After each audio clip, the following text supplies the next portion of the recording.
오늘도 주님의 전을 찾는 여러분들에게 하나님의 은혜가 풍성하시기를 예수 그리스도 이름으로 축복합니다. 우리가 이제 기쁜 소식이라고 이야기하는 복음이 있죠. 이 복음을 잘 이해하고 또 복음을 믿고 복음을 받아들여서 이 구원에 이루고자 한다 그러면 복음과 함께 인식해야 될 중요한 것들이 있어요. 그래서 이 중요한 것들은 우리가 신앙을 시작하고부터 주님이 부르시는 그날까지 한순간도 이것은 흐트러지면 안 되고, 이것은 우리 신앙생활 가운데 어떤 상황에서도 잊어버리면 안 되는 그런 내용이에요. 그것을 이야기한다 그러면 제일 첫 번째로 뭐냐, 하나님께서 계시다 하는 것을 믿어야 되고 그것을 인식해야 돼요. 정말 이 하나님이 계시다 하는 것을 만약에 잊어버리면 우리는 복음 안에서 벗어날 수 있는 그런 사람이 돼요. 두 번째 우리가 인식해야 될 게 뭔가니까, 우리 많은 사람들이 좀 싫어하는 게, 그리스도인들이 싫어하는 게 지옥이라는 거 싫어하고, 또 하나는 사탄이라는 걸 좀 싫어해요. 그러다 보니까 막 그냥 사회생활 또 신앙생활 이렇게 생각하려고 그래요. 그러면은 온전한 믿음의 길을 가지 못해요. 복음 자체가 우리 안에 있으려고 그러면 하나님에 대한 인식은 반드시 있어야 되고, 하나는 하나님을 대적하는 사탄이 있다 하는 그것을 우리가 믿어야 되고 그것을 인식해야 돼요. 그 사탄의 존재가 정말 이거는 반드시 알아야 된다, 한순간도 잊으면 안 된다 하는 그런 부분이죠. 그 다음에 세 번째, 복음과 함께 인식해야 될 내용이 있다 그러면 그것은 뭐냐니까, 바로 우리 인간과 우주의 모든 것은 하나님이 창조하셨다. 즉 하나님은 정말 그냥 계신 것이 아니고 이 우주 전체를 창조하셨다 하는 그 부분이에요. 한 번씩 저는 온전천을 이렇게 걸으면서 한 번씩 뭘 보는 거니까, 잘 안 보이는 그런 별들을 이렇게 해봐요. 이 별들을 보면서 한 번씩 별들을 보면 별들의 색깔이 좀 달라요. 색깔도 다른데 한 번씩 뭡니까, 이 기사에 난 그런 내용 자체는 어떤 내용이 있는가 하니까, 어떤 이 태양계처럼 어떤 태양계, 우리가 뭔가 이 은하계 있죠. 이런 것을 발견했는데 500억 강년 떨어진 곳에 새롭게 발견했다 이래요. 그럼 그건 어떤 의미인가 하니까, 지금 우리가 그 망원경으로 그걸 봤죠. 봤다 그러면 그건 언제 사건인가 하니까 500억 년 전에 일어났던 사건이에요. 그럼 500억 년 전에 일어났던 그 사건 자체, 그 사건이 있죠. 우주의 그런 기원, 그 자체가 500억 년 후인 지금 우리가 그걸 본 거예요. 왜냐니까 이 광년이라는 것은 빛의 속도로 1년 가는 거예요. 1년 가다 보니까 그런 거예요. 그래서 우리는 이 조그마한 지구 있죠. 우주에 비하면 한 점의 먼지도 안 됩니다. 한 점의 먼지도 안 되는 이것이 모든 것인 줄 알고 이래 살아가는 거예요. 하나님은 얼마나 강대하시냐. 하나님은 이 모든 우주의 주인이세요. 이 모든 그런 우주의 주인이세요. 저는 그런 거를 생각하면서 걸으면은 뭐냐, 막 이렇게 팔에 뭡니까, 이 소름이 막 돋아요. 이 소름이 돋으면서 목사인 내가 얼마나 미련하냐, 하나님을 전하는 내가 하나님에 대해서 얼마나 무지했냐 하는 것을 스스로 깨달으면서 이렇게 한탄할 때가 참 많아요. 그러면서 어떻게 제가 늘 생각하는가 하니까, 늘 안타까운 마음, 하나님, 이 하나님의 위대하심이나 그 하나님의 그런 이 본질에 대한 부분은 이 미련한 입술로 어떻게 우리 성도들에게 설교해야 되고 어떻게 우리 성도에게 가르쳐야 됩니까?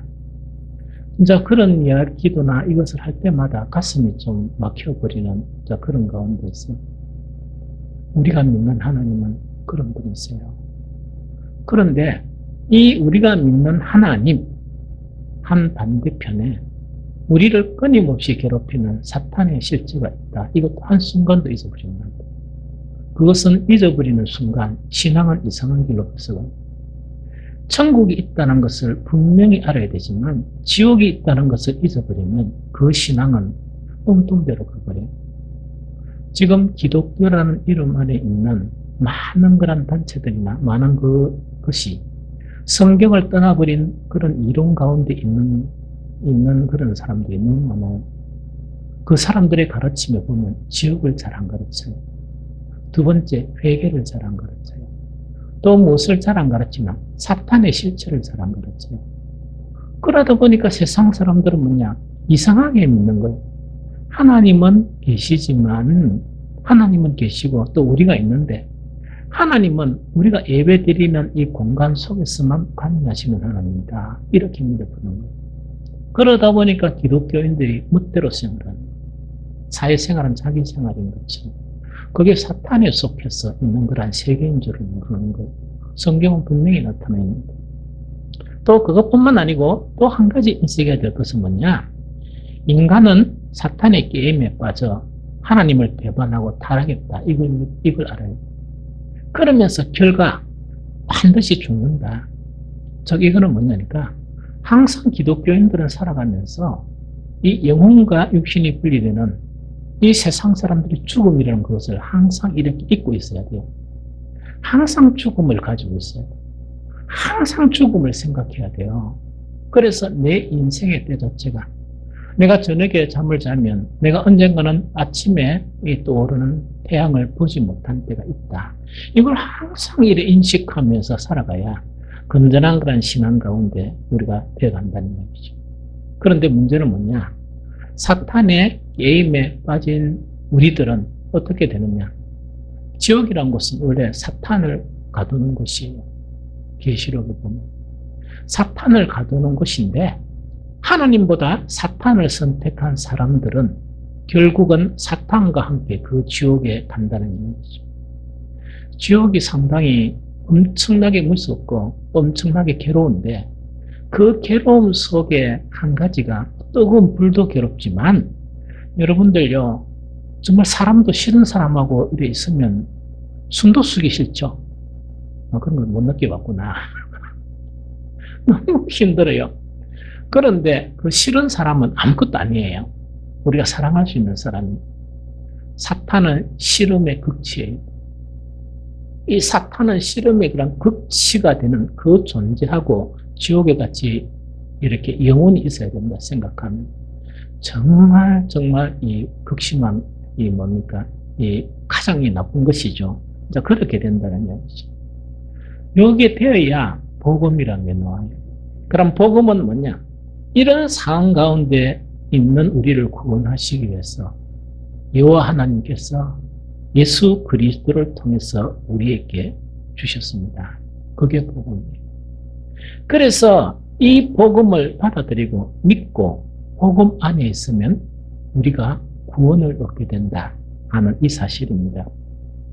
그런데 오늘 설교하고자 하는 요지가 이겁니다. 교회 다니는 많은 사람들이 한 번씩 설교 듣는 것이나 또 성경을 가끔씩 보는 것이나 이러다 보니까 궁금증이 생겨요.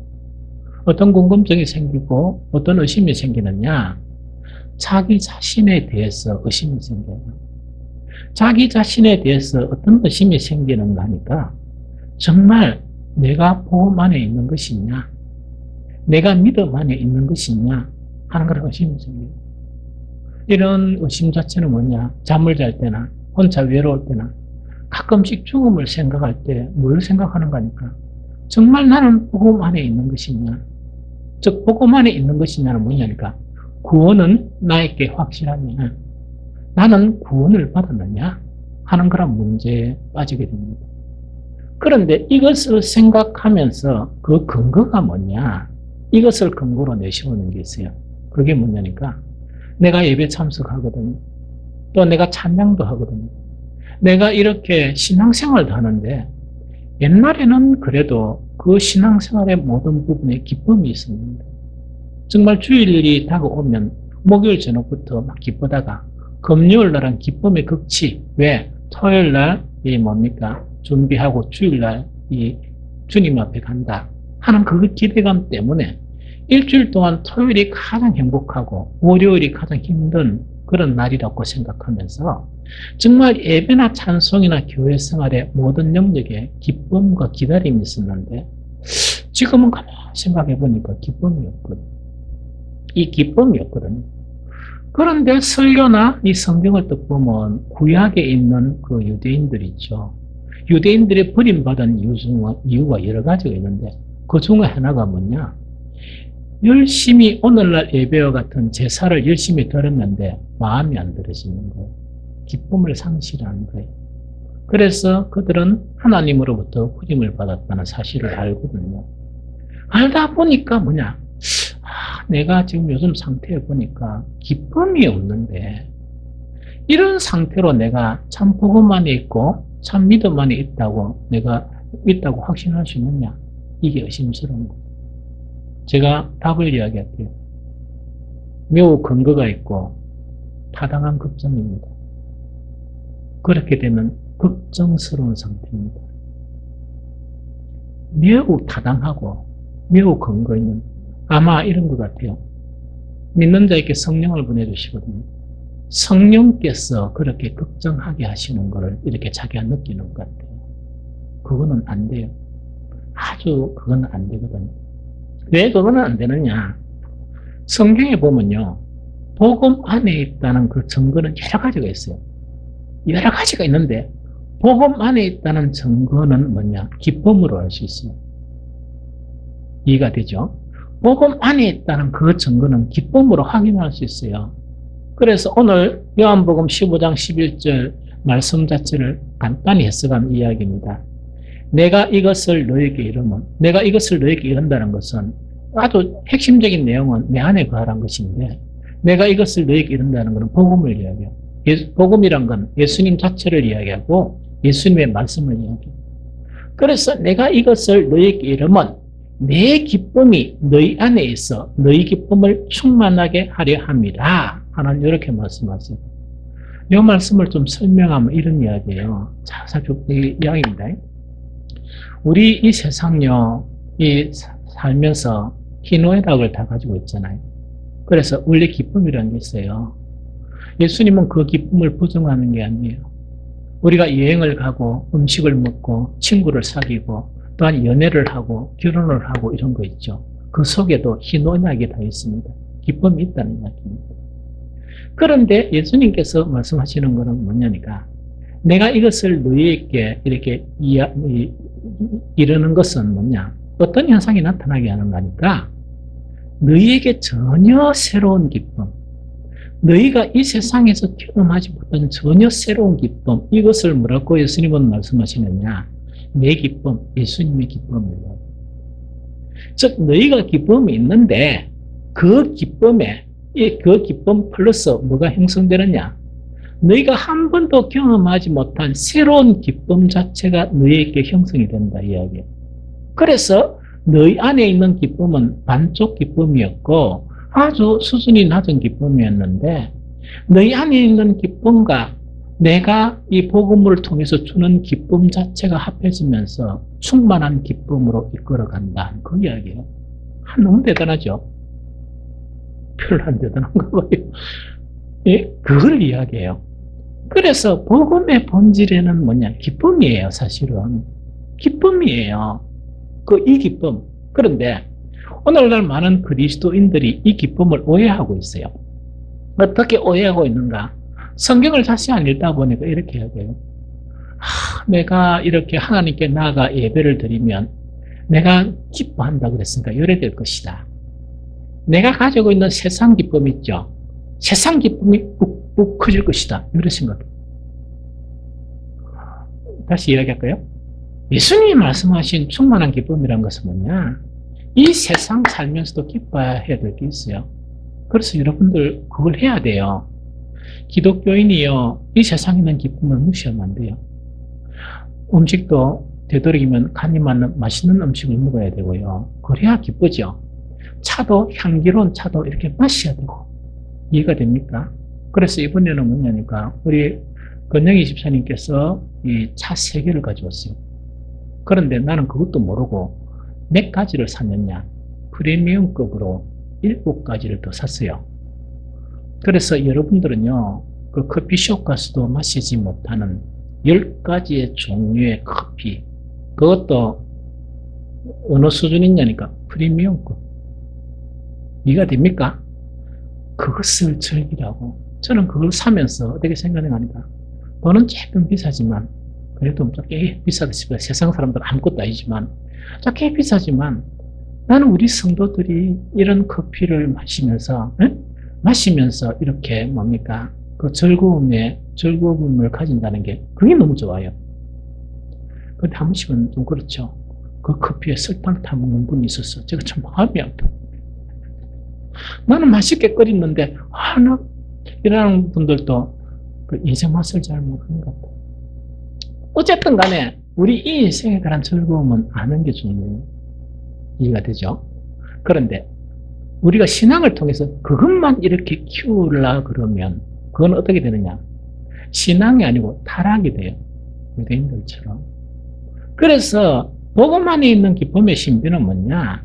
우리가 이 세상의 기쁨도 있지만 여기에다가 더해가 뭐냐?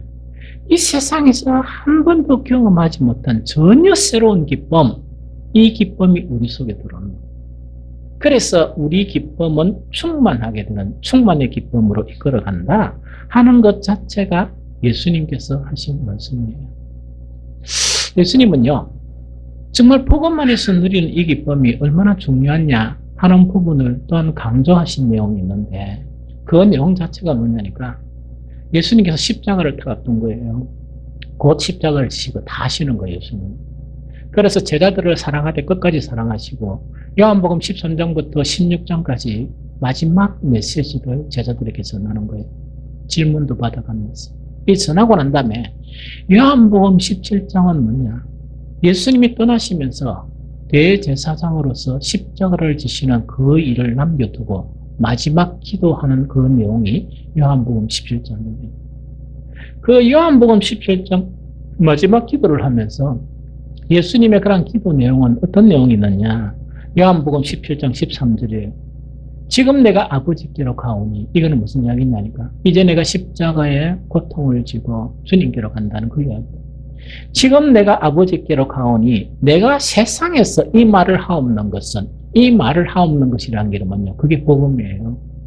내가 세상에서 사람들에게 이 복음을 전하는 거라는 이유가 바로 뭐냐? 그러면서 예수님 이렇게 그 고백을 해요. 그들로 내 기쁨을 그들 안에 충만히 가지게 하려 함이니이다 하는 이 이야기예요. 즉 뭡니까? 복음이 진짜냐 아니냐 하는 것은 뭐냐? 그 복음을 소유하고 난 이후에 이 세상에서 누리는 기쁨에 플러스 주님이 주는 기쁨 있죠. 그것을 누림으로 충만한 기쁨이 형성되는 그것이 복음 안에 있다는 그 증거다. 그래서 뭐냐니까 하나님, 내가 이렇게 이 복음을 전했으니까 하나님 이 사람들로 그런 기쁨을 충만하게 해주십시오 하는 것이 예수님의 마지막 기도였었습니다. 너무 대단하죠. 그래서 신앙생활하면서 혹시요 기쁨을 잃어버렸다, 대단히 잘못된 것이. 또 뿐만 아니고 신앙생활하면서 나는 아직도 한 번도 기쁨을 느끼지 못했다, 기다려야 돼요. 절망할 필요가 없어요. 그 때가 옵니다. 그 때를 기다려야 돼요. 그래서 우리 모두는 뭐냐? 정말 기쁨을 누리지 못했다 그러면 그 기쁨을 알아야 돼요. 또한 뭐냐? 옛날에 그런 기쁨을 조금 이렇게 누리다가 어쩌다 보니까 왜 되는 거는 기쁨이 없어지고, 내가 누구? 교회는 왔는데 뭔가 텅 비어 있는 것 같고, 내 속에는 아무 그런 영감이나 내 속에는 기쁨이나 감동이 없어져 버린 것 같다 이러면요, 그거는 바로 뭐냐? 성찰의 시간입니다. 성찰의 시간이라는 것은 뭐냐? 내가 믿음의 그런 생활에서 무엇이 문제있냐, 그것을 생각하고 찾는 시간. 반드시 그 이유를 찾아야 돼요. 그 이유를 찾아서 원상태로 회복이 되면서 기쁨을 회복해야 돼요. 이런 기쁨을 가지고 회복하는 저와 여러분들이 되시기를 예수 그리스도 이름으로 축복합니다. 그러면 복음화에 있는 그 기쁨이 어느 정도 대단하냐? 예수님은 뭐라고 이야기했냐니까 충만하다 이야기입니다. 우리가 가진 기쁨은 아무것도 아닌 걸로 보는 거 사실은 우리는 기쁜데, 그런데 이 기쁨과 예수님 주시는 그런 기쁨 자체를 통해서 우리는 충만한 기쁨에 이르게 된다. 그 이야기예요. 그럼 이 충만한 기쁨의 권세가 위력이 어느 정도인가? 그걸 성경을 통해서 한번 살펴보겠습니다. 제일 먼저 고린도서 8장 1, 2절 제가 읽어드릴게요. 형제들아, 하나님께서 마게도냐 교회들에게 주신 은혜를 우리가 너희에게 알리노니 환난의 많은 시련 가운데서 그들의 넘치는 기쁨과 극심한 가난이 그들이 풍성한 연보를 넘치도록 하게 하였느니라. 이 이야기입니다. 그리고 좀 설명할게요. 여기서 등장하는 마게도냐 교회라는 교회는 어떤 교회냐니까, 마게도냐 교회는 에베소나 뭐 이런 교회 있죠. 이런 교회하고 달리 이 교회는 뭐냐? 이 마게도냐 교회는 한 지역 전체를 이야기해요. 쉽게 우리나라 이야기하면 부산에 있는 교회. 그럼 부산에 있는 교회가 상당히 많죠. 이제 이런 걸 이야기해요. 그래서 마게도냐 교회들은 어떤 교회가 있느냐? 성경에 나타나 있는 교회가 빌립보 교회, 데살로니가 교회, 베레아 교회 있죠. 이것이 마게도냐에 있는 교회예요. 그런데 이 마게도냐는 어떤 지역인가니까 기독교를 대단히 핍박을 했어요. 그 핍박을 했는데 어느 정도 핍박이냐? 핍박이 심했어요. 즉 로마로부터도 핍박을 받았지만 누구로부터 핍박을 받느냐? 기존 유대인들 있죠. 유대인들로부터 이 이중 핍박을 받는 거예요. 그런데 이 유대인들은 옛날부터 삶 자체가 아주 강하다 보니까 경제권을 가지고 있어요. 그러다 보니까 이 유대교 자체가 아니고 기독교가 참 신앙이다 이렇게 하는 사람들에 대해서 뭡니까? 직접 테러를 하는 거. 오늘 같은 테러도 하고 여러 가지 뭡니까? 이 사회적이나 경제적인 그런 불이익을 주는 거예요. 그러면 직장에 있는데 직장은 기독교니까 오지 마 이런 식으로 했죠. 그래 쉽게 생각하면 그 무슬림 쪽에서 기독교를 비판하는 거하고 비슷하다 생각하면 돼요. 모든 지위를 박탈해버리고 이런 거 있죠. 그러면 이러다 보니까 이 마게도냐 교회는 환난이 극심했어요. 환난도 극심할 뿐만 아니고 심지어 경제적인 부분도 제재를 당하다 보니까 이거는 직장도 잃고 여러 가지 이런 경제적인 불이익이 너무나 상당한 거예요. 그런데도 마게도냐 이 교인들은 뭐냐? 그 믿음이 흔들리지 않았어요. 그 믿음이 흔들리지 않고 굳건하게 그 신앙을 했던 거예요. 이런 어려운 상황 가운데 그 시대에 어떤 일이 있었느냐? 예루살렘 본거지 교회 있죠. 그 본거지에 큰 이런 흉년이 들어가지고 예루살렘 교회가 재정적으로 너무나 어렵다는 소문을 들은 거예요. 그런데 문제는 뭐냐니까 바울이 여러 지역을 다니면서 뭐냐니까 예루살렘 교회가 너무나 어려우니까 전부 다 헌금을 하라. 이 연보를 해라. 그래서 이 바울이 그 연보를 가지고 예루살렘으로 갔다가 그 연보를 전해주고 또 복음을 전하고 하는 그 일을 하는 거예요. 그 일을 하면서 이 바울이 생각하기에는 뭐냐? 마게도냐 교인들은 믿음을 지키려 하다 보니까 너무나 어려운 상황 가운데 있고 또 하나는 뭐냐? 경제적으로 상당히 어려운 거예요. 어렵다 보니까 마게도냐 교회에 그 헌금을 이야기했겠습니까? 안 했겠습니까? 못하겠죠. 그런데 놀랍게도 어떤 일이 일어났냐? 마게도냐 교회는 그 어려움과 그 고난과 가난한 가운데서도 바울이 표현한 건 이런 표현이에요. 풍성한 연보를 넘치도록 했다. 즉 바울이 너무 놀랬던 거예요. 이 사람들이 풍성한 연보를 그 예루살렘에 이제 힘들어하는 그런 사람 저것도 힘들면서 풍성한 연보를 넘치도록 했다 하는 그 이야기예요. 그런데 바울이 이야기한 거는 뭐냐? 어떻게 마게도냐 사람들이 그런 환난과 어려움 속에서 풍성한 연보를 넘치도록 할 수 있었느냐 하는 것을 설명하는 거예요. 그 설명하는 것이 뭐냐? 그들의 넘치는 기쁨 때문이었다. 그들이 복음을 받아들이다 보니까 그 복음 안에 있는 아까 이야기했죠. 충만한 기쁨 있죠. 충만한 기쁨 자체가 그 안에 넘치다 보니까 자기들의 가난함이나 자기들의 고난 자체 이것 자체를 넘어설 수 있는 거예요. 믿음을 지킨다는 것 자체도 상당히 힘들었는데 예루살렘 교회가 어렵다 이러니까 어려운 그런 생활 가운데 헌금을 모았는데 그 헌금을 보니까 풍성한 연보가 넘치도록 바울이 기절할 정도로 넘치도록 이 사실 자체를 그 마게도냐 밑에 어디냐 고린도가 있어요. 그 마게도냐 밑에 남쪽에 있는 고린도가 있거든요. 그 고린도 교회 편지하면서 이 고린도서 8장 1, 2절을 쓴 거예요. 그래서 여러분들은 이렇게 좀 괜찮으니까 삶이 좀 괜찮으니까 이 마게도냐 교회가 한 것을 본을 받아서 이렇게 하라 하는 그거 지금 겁니다. 자, 복음 안에 있는 기쁨이 충만한 기쁨이라고 얘기했는데 그 충만한 기쁨은 세상에 있는 기쁨 달라요. 조금만 상황이 달라지면 없어지는 기쁨하고 달라요. 이 기쁨 자체는 정말 너무나 큰 위력을 가지고 있는 그런 기쁨이다 하는 그거를 이야기하는 거예요. 아까 마게도냐 교회 중에서 어떤 교회가 있었다고요? 데살로니가 교회가 있었다고 했죠. 이 바울이 데살로니가 교회 편지를 써요. 편지를 쓰면서 어떤 내용을 쓰는가? 그 한 구절만 딱 볼게요. 데살로니가전서 1장 6절에 또 너희는 많은 환난 가운데서 성령의 기쁨으로 말씀을 받아 우리와 주를 본받는 자가 되었으니 하는 그 이야기예요. 그럼 이거는 뭐냐니까 너무 환난이 많았는데 이 데살로니가 그 지역에 너무 환난이 많았는데 무엇으로요? 정말 성령의 그런 기쁨. 이거는 뭐냐? 복음 안에 있는 그 기쁨으로 너희들은 살았다 이야기입니다.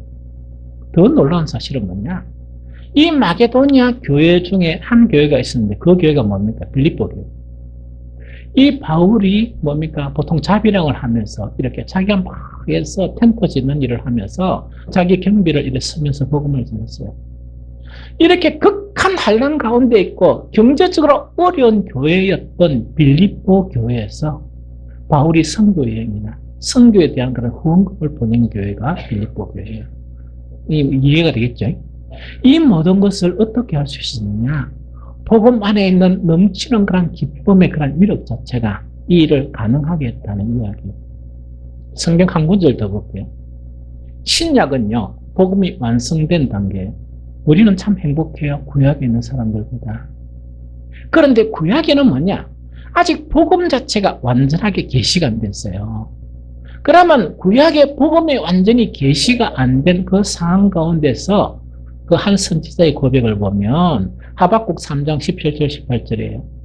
비록 무화과 나무가 무성하지 못하며 포도나무에 열매가 없으며 감람나무에 소출이 없으며 밭에 먹을 것이 없으며 우리에 양이 없으며 외양간에 소가 없을지라도 나는 여호와로 말미암아 즐거워하며 나의 구원의 하나님으로 말미암아 기뻐하리로다. 이렇게 고백해요. 우리가 좀 행복을 느끼고 기쁨을 느끼는 것은 뭡니까? 수입이 좀 좋고 지갑이 좀 두둑하면 뭡니까? 만사를 다 가진 것 같죠? 여유도 있고 말하는 것도 뭡니까? 어젓하게 이렇게 하죠. 그래서 좀 돈이 좀 있는 사람들은 딱 보면 좀 표가 나요. 뭐냐니까 딱 기가 안 좋고 막 이래 안 하고 편안해요. 이라고도 왜냐니까 뭐가 좀 있으니까 그래요. 그런데 돈이 좀 없는 사람은 뭡니까? 그 통장에 별로 없다 보니까 조금만 많이 생기면 막 기뻐하다가 그 조금만 줄으면 뭡니까? 금방 얼굴에 표가 나요. 마음이 막 이렇게 힘들어져요. 그러니까 그런 부분이죠. 복음 안에 있는 기쁨은 그것을 초월한다. 복음 안에 있는 기쁨은 그것을 초월해서 우리를 기쁘게 한다 하는 그것이 바로 뭐냐? 충만한 기쁨의 의미다 하는 그거를 이야기합니다. 자, 충만한 기쁨 이것은요, 복음 안에 있는 기쁨이고 이것은 진정한 기독교인의 모습이에요. 진정한 기독교인의 모습 자체는 뭐냐? 기쁨이 있느냐, 기쁨이 없느냐 하는 그것을 이야기합니다. 우리는 지금 환난도 없고 또 극한 가난도 없습니다. 그렇다면 우리는 뭐냐? 마게도냐 교회보다 더 많은 기쁨을 가질 수 있어요. 더 많은 기쁨, 왜냐니까 마게도냐 사람들은 뭐냐? 세상적인 부분의 기쁨이 없어요, 별로. 없는데 복음의 기쁨이 들어오다 보니까 그것이 충만한 기쁨이 되는 거예요. 우리는 마게도냐 교회처럼 환난도 없죠. 어려움도 없어요. 그러면 진정한 복음 안에 들어가면 우리는 더 기뻐해야 되죠. 더 기뻐하고 더 기뻐해야 되죠. 이런 상황 가운데 이 기쁨을 잃어버렸다는 것은요, 대단히 안타까운 일이며 또 대단히 불행한 일입니다. 아주 불행한 일이거든요. 그래서 정말 정확하게 이야기한다면, 옛날에 나는 그래도 좀 기뻤는데 지금은 기쁨이 사라져 버렸다 하는 이거는 뭐냐? 옛날에는 복음 안에 있었어요. 옛날에는 그 신앙생활을 복음 안에 있었어요. 그런데 지금은 뭐냐? 조금 적신호다. 이 노란불이나 빨간불 정도 됐다. 이거는 복음에서 조금 떨어져 있다. 이렇게 생각합니다. 그래서 어떻게 하느냐? 정말 자기를 성찰하면서 뭐냐니까 다시 복음 안으로 가야 돼요. 다시 복음 안으로 들어가야 돼요. 그래야만이 이 기쁨을 회복할 수 있습니다. 성경에 보면요, 이 복음 안에 있는 기쁨은 우리 신앙 상태에 따라서 달라질 수 있다 하는 그 근거를 제시하고 있어요. 성경 두 구절 딱 이렇게 제가 이야기할게요. 하나는 뭐냐니까 우리의 신앙이 좋은 상태일 때, 역대하 30장 26절에 보면 요거는 언뜻된 거니까 히스기야 왕 때 유월절 절기를 보내는 그 모습이에요. 그 모습인데 역대하 30장 26절에 보니까 예루살렘에 큰 기쁨이 있었으니 이스라엘 왕 다윗의 아들 솔로몬 때로부터 이러한 기쁨이 예루살렘에 없었더라 이래 돼 있어요. 그럼 이거는 뭐냐니까 우리가 율절을 우리가 이렇게 생각하면 돼요. 우리 율절 안 보내죠? 그거는 지금의 함축되어 있는 게 예배예요. 그 다음에 신앙생활이에요.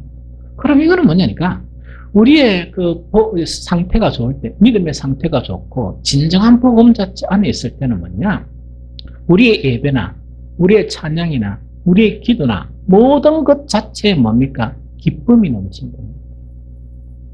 이 기쁨이 넘친다는 이야기거든요. 이거는 뭐냐? 복음 자체 안에 내가 있을 때 이렇게 형성된다는 이야기예요. 그런데 거꾸로 복음 밖에 있고 하나님의 심판을 당하는 그런 상황 가운데 있을 때는 어떻게 변해버리느냐? 이사야서 24장 8절에는 아주 중요한 말씀을 하고 있어요. 어떻게 말씀하고 있느냐? 소고치는 기쁨이 그치고 즐거워하는 자의 소리가 끊어지고 수금 타는 기쁨이 그쳤으며 이야기. 이거는 뭐냐? 하나님께 막 이렇게 찬양을 하는데 옛날에는 뭡니까? 막 기쁨이 넘쳐서 막 그것을 했는데 지금 어떻게 됐냐? 소고치는 그 기쁨이 없어질 거예요. 그냥 노래만 하는 거예요. 즐거워하는 자의 소리가 그쳐지고 주님 안에 나와서 뭐냐? 주님을 찬양하고 또 그뿐만 아니고 주님 감사합니다. 막 이런 거를 갖다 막 했는데 그게 사라져 버렸어요. 수금 타는 기쁨이 끝나 버렸다. 하나 이런 상태를 이야기합니다.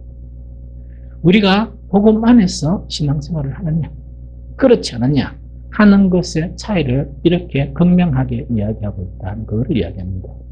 자, 이제 마지막으로 어떻게 하면 이 기쁨을 회복하는가? 이걸 이제 이야기할게요. 요거는 구약 성경, 신약 성경 이렇게 해볼게요. 제일 첫 번째 구약에서의 해답에 보면 시편 24편 3, 4절에 보면 여호와의 산에 오를 자가 누구며 그의 거룩한 곳에 설 자가 누구인가? 곧 손이 깨끗하며 마음이 청결하며 뜻을 허탄한 데 두지 아니하며 거짓 맹세하지 아니하는 자로다. 그는 여호와께 복을 받고 구원의 하나님의 의를 얻으리니 이래 되어 있습니다. 그러면서 이 사람은 어떤 사람이냐? 어떤 사람이냐?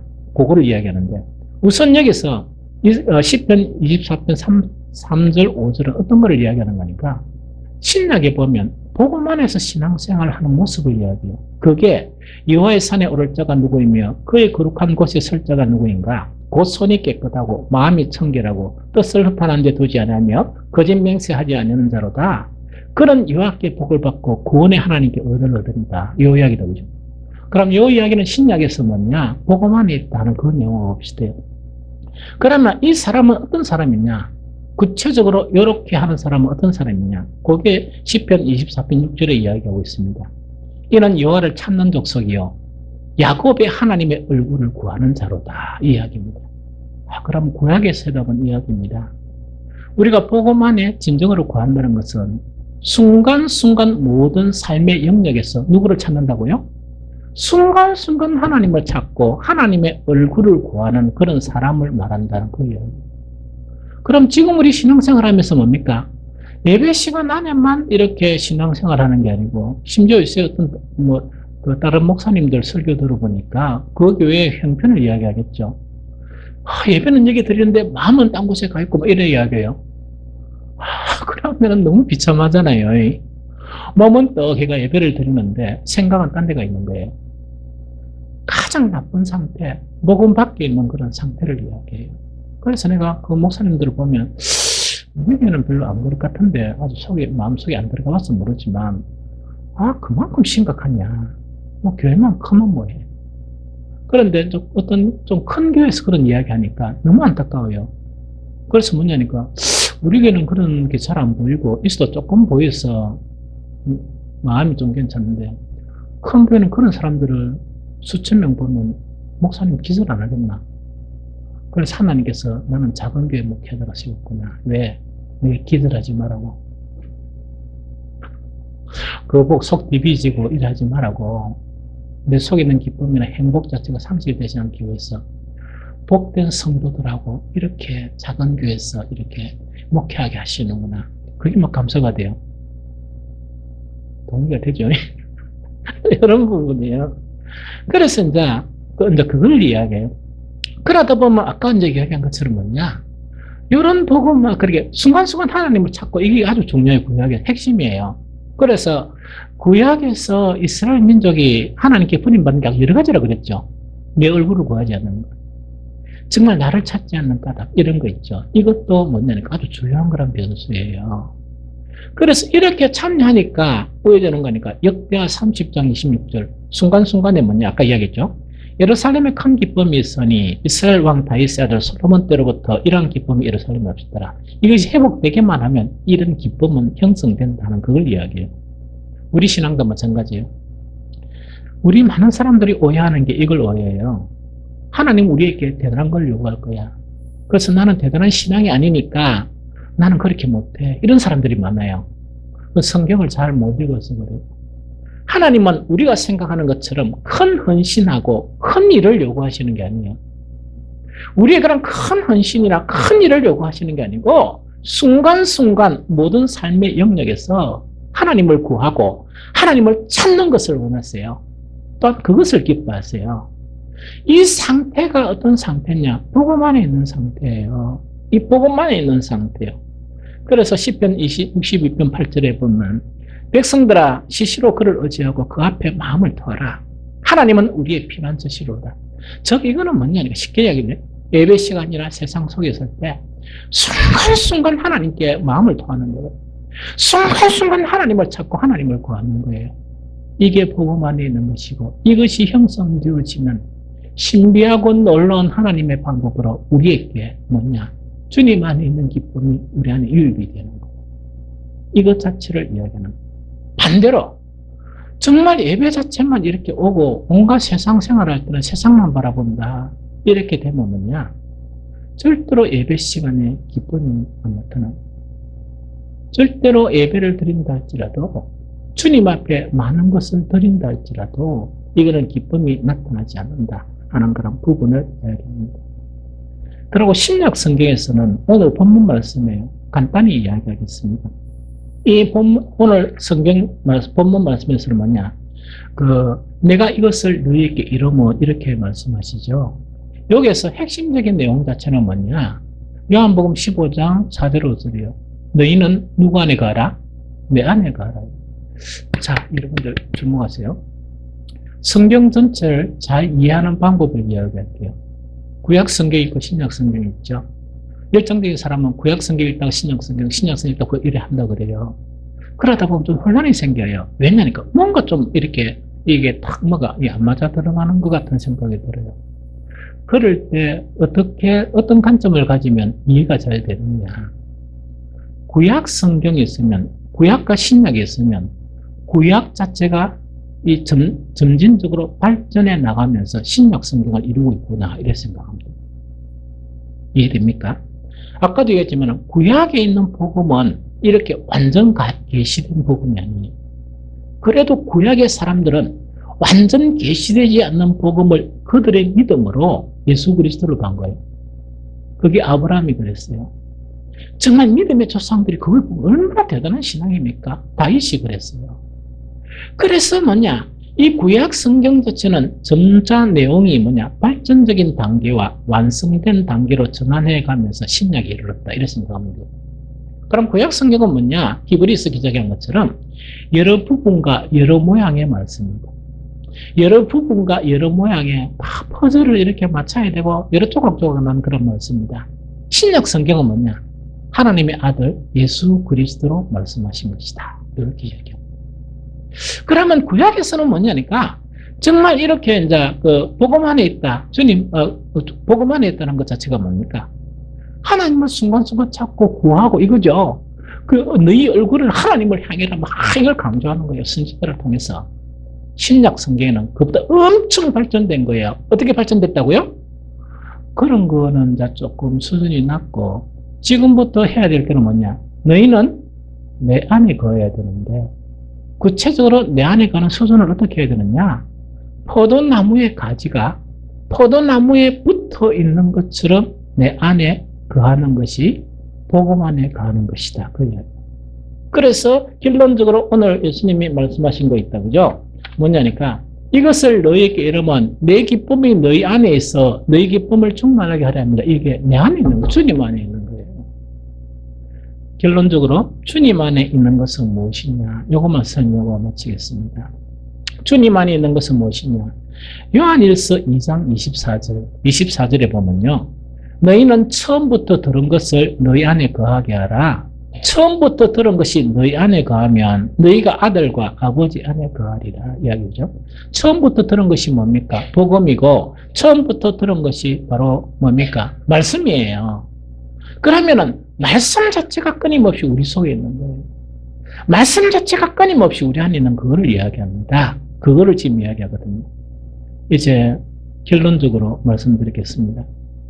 우리 모두는 사탄에 속아서 제 속에 살다가 이 사탄이 가는 그런 지옥으로 영원히 이렇게 떨어져야 돼요. 복음은 무엇이냐? 그 사탄과 함께 살고 있는 걸 구원한 거예요. 구원한 거예요. 그래서 정말 문제는 뭐냐니까 구약 성경은 하나님을 막 찾고 하는 그런 부분인데 사탄이 우리에게 속인 그런 모든 이론, 모든 생각이 있죠. 정말 그런 것에서 탈피해서 뭐라고요? 복음 안으로 돌아가야 돼요. 하나님의 말씀 안으로 돌아가야 돼요. 정말 그 자체를 예수님이 말씀하신 것은 내 안에 가라 이렇게 말씀하신 거예요. 그래 하게 되면 우리가 이 세상에 살면서 희노애락 즉 뭐냐니까 이 기쁨이 있었는데 그 기쁨하고 비교할 수 없는 전혀 새로운 기쁨 자체가 우리 속에 복음 안에 있는 우리 속에 유입이 되면서 우리는 충만한 기쁨에 입문하게 된다는 걸 이야기합니다.